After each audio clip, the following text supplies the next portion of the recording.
অহনার কথা কোনোভাবেই ভুলতে পারছে না ছোটু। ছোটু এবং অহনা কি তবে আবারও এক হতে যাচ্ছে? কি হতে যাচ্ছে আগামী পর্বে? হ্যালো দর্শক, কি অবস্থা সবার? নিয়ে আসলাম ছোট বউ নাটকের আগামী পর্বের ধামাকাদার আপডেট। পর্বের শুরুতে আমরা এক বিধবা মহিলাকে দেখতে পাই, যেখানে কিনা সে মহিলা সবাইকে বলতে থাকে যে, আমি যখন শ্বশুরবাড়িতে ছিলাম তখন অহনার সাহসেই আমি বাড়িতে এসে নতুন করে ব্যবসা শুরু করেছি।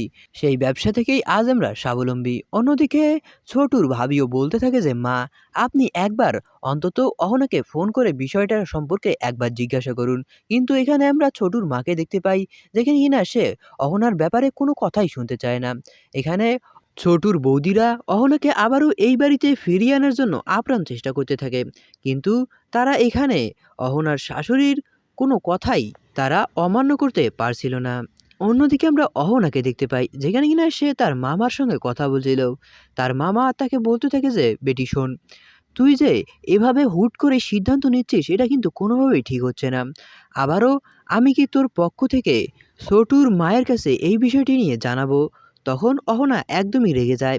সে বলতে থাকে যে, আমি ওই পরিবারের জন্যে কি না বা করেছি, তবুও আমি যখন রাতে সেদিন ফোন দিয়েছিলাম তারা আমার নাম্বার দেখতে পেয়ে আমার ফোনটি তুলে নিই। এই পরিবারের প্রতি আমি আমার সর্বোচ্চটা দিয়ে তাদেরকে ভালো রাখার চেষ্টা করেছি, কিন্তু তারা কখনোই আমার যথাযথ মূল্যায়ন করেনি। আর আমি ছোটুর জীবন থেকে চলে আসার পরপরই আপনি দেখতে পারবেন যে সে দ্বিতীয় বিয়ে অবশ্যই করে নেবে। এই কথাগুলো শুনে অহনার মামা তাকে সান্ত্বনা দিতে থাকে। অন্যদিকে আমরা ছোটুর মাকে দেখতে পাই, যেখানে কিনা সে অহনাকে ডিভোর্স দেওয়ার ব্যাপারে একদম কঠোর হয়ে গিয়েছে। সে বলতে থাকে যে অহনাকে ডিভোর্স দিতেই হবে। অন্যদিকে আমরা ছোটুকে দেখতে পাই, যেখানে কিনা কোনোভাবেই সে অহনার কথা ভুলতে পারছিল না। বারবার অহনার কথাই মনে পড়ে যাচ্ছিল। ছোটু মনে মনে ভাবতে থাকে যে, বারবার অহনার কথা আমার মন থেকে যাচ্ছেই না। আমি তবুও এই সম্পর্কটা এখানেই শেষ করে দিতে চাই। অন্যদিকে অহনাকে তার মামা বলতে থাকে যে, বেটি শোন, তুই আরেকবার চিন্তা করে দেখ, হয়তো তাদের দিক থেকে তারা ভুলটা করেই ফেলেছে। আমি তোর হয়ে একবার ছোটুর মায়ের কাছে যেতেই পারি, তার কাছে আমি সব কিছু খুলে বলবো। কিন্তু এখানে আমরা অহনাকে দেখতে পাই, দেখে কি না সে তার মা আমার পায়ে পড়ে বলতে থাকে যে, আপনি এই কাজ কোনোভাবেই করবেন না। যেখানে তারা নিজেদেরই আত্মসম্মানবোধ বলতে কিছুই বোঝে না, সেখানে আপনি গেলে আপনাকেও দূর দূর করে তাড়িয়ে দেবে তারা। আমি বেঁচে থাকতে এই কাজ কোনোদিনও হতে দিতে পারবো না। চলুন আমরা এত কথা না বলে কোর্টের দিকে এগিয়ে যাই। অন্যদিকে আমরা দেখতে পাই যে উকিল এসে হাজির হয়েছে।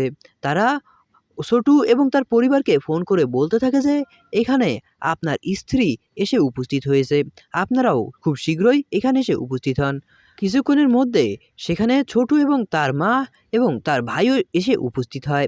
ছোটুকে দেখে প্রথমে অহনা কিছুটা ইমোশনাল হয়ে গেলেও নিজেকে সে সামলে নেয়। অন্যদিকে ছোটুর বৌদিরা অহনাকে বলতে থাকে যে, অহনা, আমরা কোনোভাবেই চাই না তুমি এই পরিবার থেকে আলাদা হয়ে যাও। আমরা আমাদের যথাসাধ্য চেষ্টা চালিয়ে যাব। কিন্তু আমরা ছোটুকে দেখতে পাই, যে কিনা উকিলকে বলতে থাকে যে, আপনি আপনার কার্যক্রম শুরু করুন। তখন উকিল বলতে থাকে যে, আপনাদের দুজনকেই একটা রুমে গিয়ে নিজেদের জবানবন্দি দিতে হবে। এখানে ছোটুর সাথে তার ভাই যেতে চায়, এবং তখন আমরা দেখতে পাই যে অহনা বলতে থাকে যে, আমি যদি একাই যেতে পারি তাহলে তোমাকেও একাই যেতে হবে। তো দর্শক, পরবর্তী পর্বে কী হতে চলেছে তা জানতে হলে এক্ষুনি আমাদের চ্যানেলটিকে সাবস্ক্রাইব করুন। ধন্যবাদ।